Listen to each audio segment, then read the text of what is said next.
Friends, अस्सलामु अलैकुम। हमने ब्राज़ील के बारे में पढ़ा, अब हम पढ़ेंगे भारत में ज़रात। भारत और ब्राज़ील दोनों भी तरक्की पजीर ममालिक हैं, ये भी हमने देख लिया था। अब देखो ज़रात में क्या बताया गया। भारत में ब्राज़ील के मुकाबले में मजमूई मुल्की पैदावार में ज़रात का हिस्सा ज़्यादा है। इससे पहले हमने 2 सर्कल्स देखे थे, उसमें हमने देखा था कि मजमूई मुल्की पैदावार, इसके अलावा हमने 8.1 का एक ग्राफ भी देखा था, जिसमें ये देखा था कि भारत के मुकाबले में ब्राज़ील में कुल मजमूई पैदावार कम है, जबकि भारत में ज़्यादा है। भारत क्योंकि ज़राती मुल्क है, इसलिए भारत में बड़े पैमाने पर ज़रात से ही आमदनी हासिल होती है। तो यहाँ हमने समझ लिया कि भारत में ब्राज़ील के मुकाबले में मजमूई मुल्की पैदावार में ज़रात का हिस्सा ज़्यादा है। यानी भारत को ब्राज़ील के मुकाबले में जो भी साल भर की मुल्की पैदावार हासिल होती है वो ज़रात से ज़्यादा हासिल होती है। क्यों? क्योंकि भारत एक तरक्की पजीर मुल्क है। भारत में इब्तदाई पेशा बड़े पैमाने पर किया जाता है और ज़रात इब्तदाई पेशे में शामिल है। इसके अलावा ज़रई पेशों में नफरी क़ुव्वत भी ज़्यादा शामिल है। नफरी क़ुव्वत यानी इंसानी क़ुव्वत। हमारे मुल्क में आबादी ज़्यादा है। हमारे मुल्क में हर कोई जो है वो पढ़ा लिखा नहीं है और ना ही हर एक के पास बहुत ज़्यादा पैसा है। इसलिए मुल्क में ज़्यादातर पेशा रिवायती तरीके से ही चला आ रहा है। यानी लोग जो काम करते हैं वो पुराने तरीके से ही कामों को अंजाम दे रहे हैं। मिसाल के तौर पर नफरी क़ुव्वत, यानी अगर हम खेत में देखेंगे तो खेत में इंसानों की तादाद ज़्यादा होती है। वो लोग जो कि काम करते हैं, यानी मज़दूर लोगों की तादाद ज़्यादा होती है। कोई घास निकालता है, कोई फावड़ा चलाता है, कोई बीज बोता है, कोई हल चलाता है ना। इस तरह से हम देखते हैं। तो मतलब मुल्क के अंदर नफरी क़ुव्वत बड़े पैमाने पर होती है। अब हमारे मुल्क में नफरी क़ुव्वत बड़े पैमाने पर क्यों है, ये भी हमें समझ में आ गया कि मुल्क में आबादी बहुत ज़्यादा है। उतनी आबादी को काम में लगाने के लिए और उतनी आबादी को रोज़गार हासिल करने के लिए ज़रात एक अहम पेशा बन गया है। भारत में ज़रात का पेशा कदीम दौर से चला आ रहा है। भारत का कुल 60% ज़मीनी इलाका ज़ेर काश्त है। यानी भारत की जितनी ज़मीन है उसका 60% हिस्सा कुल ज़ेर काश्त है। भारत का हमने रकबा देख लिया था, 32,87,263 मुरब्बा किलोमीटर। अब इसमें 60% कह रहे हैं, यानी 54.700 स्क्वायर किलोमीटर। 54.700 इतना जो है लाख मुरब्बा किलोमीटर सिर्फ काय के लिए है, ज़रात के लिए इस्तेमाल किया जाता है। भारत में कुल 60% इलाके में ज़ेर काश्त ज़रात होती है। वसी व अरीज़ मैदान, ज़रख़ेज़ मिट्टी, मवाफ़िक आबो हवा का तवील अरसा, आबो हवा में तनू वगैरह इसकी अहम वजूहात हैं। अब बताया जा रहा है कि भाई भारत में ज़रात क्यों बड़े पैमाने पर होती है। उसकी सबसे बड़ी वजह यह है, हमारे मुल्क में ज़मीनी इलाका बहुत बड़े पैमाने पर हासिल है। इसके अलावा मुल्क में आबो हवा, तो आबो हवा में फ़र्क है। कहीं पे ठंडी आबो हवा है, कहीं पे गर्म आबो हवा है, कहीं पे मरतूब आबो हवा है। तो हवा में कहीं पे खुश्क आबो हवा है, कहीं पे गर्म आबो हवा है। आबो हवा में तनू होने की वजह से भी मुल्क में बड़े पैमाने पर ज़रात की जाती है। इसके अलावा ज़मीन की ज़रख़ेज़ी के अलावा पानी की फराहमी, ये 4 चीज़ें ऐसी हैं जो हमारे मुल्क में बहुत बड़े पैमाने पर हासिल हैं। इसके अलावा फिर अगर हम देखेंगे तो कि खाद भी है, मुल्क के अंदर मज़दूर भी हैं काम करने के लिए। तो इन वजूहात की बिना पर मुल्क में बड़े पैमाने पर ज़रात होती है। भारत में ज़्यादातर ज़रात बुनियादी तौर पर गुजरानी किस्म की है। गुजरानी किस्म की यानी किसान उतना ही अनाज बोता है जो कि उसके गुज़र बसर के लिए काफ़ी होती है। अब ऐसा क्यों है? क्योंकि मुल्क के अंदर आबादी ज़्यादा है और मुल्क का रकबा उस हिसाब से कम है, जिसमें कि खेतों का रकबा भी कम है। एक घर में 2 या 3 या ज़्यादा औलाद होने की वजह से जो भी हिस्सा होता है वो आपस में बढ़ जाता है और हर एक के हिस्से में छोटे छोटे खेत आते हैं। छोटे छोटे खेत आने की वजह से वो इतनी फसल कर ही नहीं पाते कि उसकी वो तिजारत भी कर सकें। ये भी एक उसका रीज़न है। दूसरा रीज़न ये भी है कि भारत के काश्तकार गरीब हैं। गरीब होने की वजह से वो ज़्यादा पैदावार नहीं कर सकते। ज़्यादातर वो ऐसी ही पैदावार करते हैं जिससे कि उनकी गुज़र बसर हो सके। भारत में गेहूँ, चावल, जवार, बाजरा और मकई अहम ग़िज़ाई फसलें। ग़िज़ाई फसलें यानी जो कि ग़िज़ा के तौर पर इस्तेमाल होती हैं। नीस, चाय, गन्ना, कॉफ़ी, कपास, रबर, पटसन वगैरह नकदी फसलें भी उगाई जाती हैं। नकदी फसलें यानी ऐसी फसलें जो कि खाम माल के तौर पर इस्तेमाल होती हैं और जिनका इस्तेमाल सनतों में किया जाता है, जैसे कि गन्ना, तो गन्ने का इस्तेमाल शक्कर के लिए, गुड़ के लिए करेंगे। चाय, ये भी एक नकदी फसल है।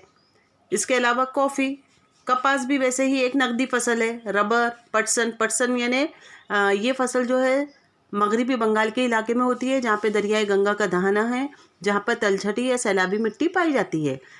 यानी कि पटसन के लिए निहायती ज़रख़ेज़ मिट्टी की ज़रूरत होती है और पानी बहुत ज़्यादा होना चाहिए। उन इलाकों में ही पटसन की काश्तकारी की जाती है। पटसन को इंग्लिश में ज्यूट कहते हैं, JUTE, ज्यूट, जिसका इस्तेमाल ज़्यादातर वॉल हैंगिंग बनाने में या फिर कालीन बनाने में, बोरियां बनाने में, वाइट वॉश के ब्रशेज़ बनाने में, गालीचे इन तमाम चीज़ों में किया जाता है। इसके अलावा जूट के कपड़े वगैरह भी आजकल बनने लगे हैं। गोल्डन कलर का रहता है वो, उसको अलग अलग उसमें बांटते हैं और उसके हिसाब से उसको काम में लाया जाता है। यहाँ मुख्तलिफ अनवा के फल, मसाले के अज्जा और सब्जियाँ भी पैदा की जाती हैं। अब देखो, मुल्क के अंदर अलग अलग चीज़ें बताई गई हैं कि मुल्क में अलग अलग तरह की काश्तकारी हो रही है। कहीं पे गुजरानी काश्तकारी हो रही है, कहीं पर अनाज की काश्तकारी, उसके लिए क्या नाम दिया हुआ है, अनाज की काश्तकारी के लिए ग़िज़ाई फसलें, कहीं कहीं ग़िज़ाई काश्तकारी हो रही है, तो कहीं पर नकदी फसलें उगाई जा रही हैं और कहीं पर बागाती काश्तकारी हो रही है। अब बागाती काश्तकारी का मतलब क्या है, जिसमें फल उगते हैं, या फिर इसमें चाय भी आ गया है बागाती काश्तकारी में, जो कि खेतों वगैरह उसमें बोया जाता है, पहाड़ों वगैरह पर, लेकिन उसको नकदी फसलों में शामिल किया जाता है। इसके मसाले के अज्जा, तो मसाले गरम आबो हवा के इलाके में बोए जाते हैं। फल ज़्यादातर पहाड़ी इलाके में, या फिर जैसे अंगूर वगैरह, ये भी धूप आने पर ही पकते हैं, तभी इसमें मिठास आती है। और सब्जियां, तो हमारे मुल्क में अलग अलग आबो हवा, ज़रख़ेज़ मिट्टी, पानी, मैदान, ये तमाम वजूहत होने की बिना पर मुख्तलिफ़ किस्म की फसलें उगाई जाती हैं। अब दूसरा दिया हुआ है माहीगिरी।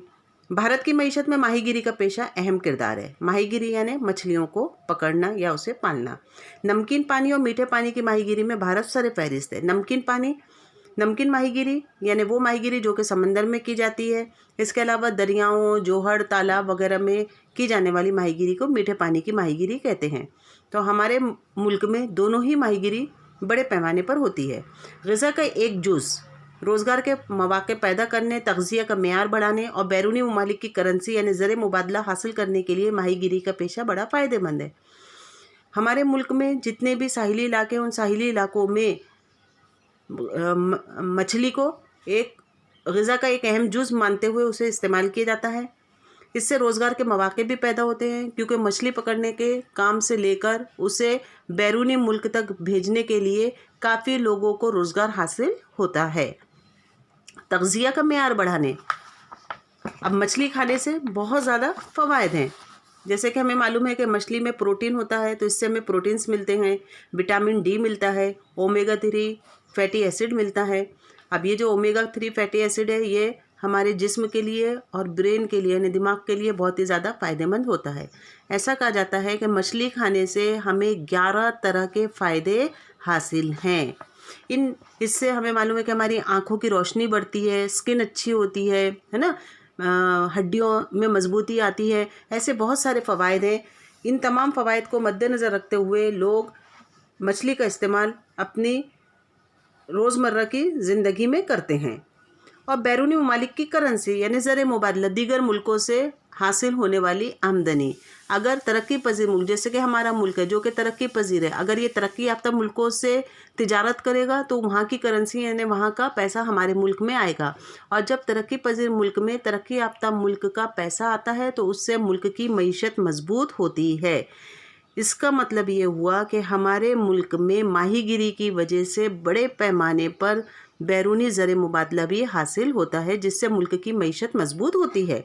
अगला पॉइंट दिया हुआ है, उसके बाद दिया हुआ है केरला, मगरबी बंगाल, उड़ीसा, आंध्र प्रदेश, तमिलनाडु, गोवा और महाराष्ट्र के साहिली इलाकों में रहने वाले बहुत से लोगों की ग़िज़ा का अहम जुज़ मछली है। भारत को तकरीबन 7,500 किलोमीटर का समंदरी साहिल हासिल है। कल हमने देखा, इससे पहले हमने देखा था कि ब्राज़ील, तो ब्राज़ील को 7,400 किलोमीटर का और भारत को 7,500। इस साहिल पर माहीगिरी की जाती है। माहीगिरी की कुल सालाना पैदावार में समंदरी माहीगिरी का तनासुब तकरीबन 40% है, यानी समंदर से हासिल होने वाली माहीगिरी, जिसमें सार्डिन है, बांगड़ा, बोमिल, सुरमई, पॉम्पलेट, झींगे। अलग अलग अक़साम के आबी जानदार बहरे अरब में पाए जाते हैं। बहरे अरब यानी भारत का मगरबी हिस्सा।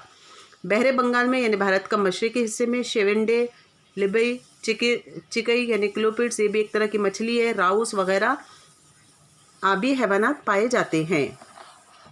भारत के मगरबी और मशरक़ी साहिल पर वाक़े समंदरों में बताए जाने वाले, इसमें बताया जा रहा है कि कौन कौन से आबी जानवर वहाँ पाए जाते हैं, जिसको हम आबी हैवानात कहते हैं। मीठे पानी में मछली पालन, जैसे कि दरिया, नहरें, झीलें, तालाब, इनमें मछली को पाला जाता है, जो कि मीठे पानी की माहीगिरी कहलाती है। इन तालाबों में या मीठे पानी की माहीगिरी में कटला, रोहू, चोपड़ा, जो कि मीठे पानी की राउस कहलाती है, वगैरह मीठे पानी में पाई जाने वाली अहम मछलियां हैं। मुल्क की कुल माहीगिरी के पेशे में से 60% सालाना पैदावार मीठे पानी की माहीगिरी से होती है। तो अब हमारा ये भी पॉइंट क्लियर हो गया कि भारत को समंदरी माहीगिरी से 40% मुल्की आमदनी हासिल होती है, जबकि मीठे पानी की माहीगिरी से 60% आमदनी हासिल होती है, या 60% मुल्क में पैदावार होती है। दोनों भी हमने देख लिए कि भारत को समंदरी माहीगिरी से 40% सालाना पैदावार हासिल होती है, जबकि मीठे पानी की माहीगिरी से भारत को 60% सालाना पैदावार हासिल होती है। अगला पॉइंट दिया हुआ है कानकुनी, ये भी अब हम इसी में कर लेते हैं। भारत में छोटे नागपुर की सतह मुर्तूफ़ा मादनियात के ख़जाने के तौर पर पहचानी जाती है। छोटे नागपुर की सतह मुर्तूफ़ा यानी भारत का वो इलाका जिसमें उड़ीसा, छत्तीसगढ़, झारखंड, ये वाला हिस्सा जो है वो कहलाता है छोटे नागपुर की सतह मुर्तूफ़ा। यहाँ पे मादनियात बहुत बड़े पैमाने पर पाई जाती हैं। यहाँ पर कानकुनी का पेशा भी इसलिए बड़े पैमाने पर किया जाता है। मशरक़ी महाराष्ट्र में और छत्तीसगढ़ के कोरबा इलाके में कोयला खोद कर निकाला जाता है। आसाम में डिगबोई, महाराष्ट्र के करीब बहरे अरब में मुंबई हाय, गुजरात में कलोल, कोयाली में मादनी तेल के कुएँ हैं। बहरे बंगाल में दरियाए गोदावरी के धाने पर, यानी दरियाए गोदावरी जो बहरा है और जहाँ पर उसका धाना है, यानी कि आंध्र प्रदेश का किनारा, यहाँ पर भी मादनी तेल के ज़खायर पाए जाते हैं। राजस्थान में संगमरमर और आंध्र प्रदेश में कडप्पा पत्थर की कानें हैं। हमारे मुल्क की ज़मीन 3 अलग अलग किस्म की चट्टानों से मिलकर बनी है। जहाँ पर तब्दीलशुदा चट्टानें हैं, वहाँ पर इस तरह से संगमरमर या कडप्पा पत्थर भी पाए जाते हैं। हमने देख लिया कि मुल्क की मजमूई पैदावार में कौन कौन से पेशों को सबसे ज़्यादा अहमियत हासिल है। इसके आगे का हम नेक्स्ट वीडियो में देखेंगे। अल्लाह हाफिज़।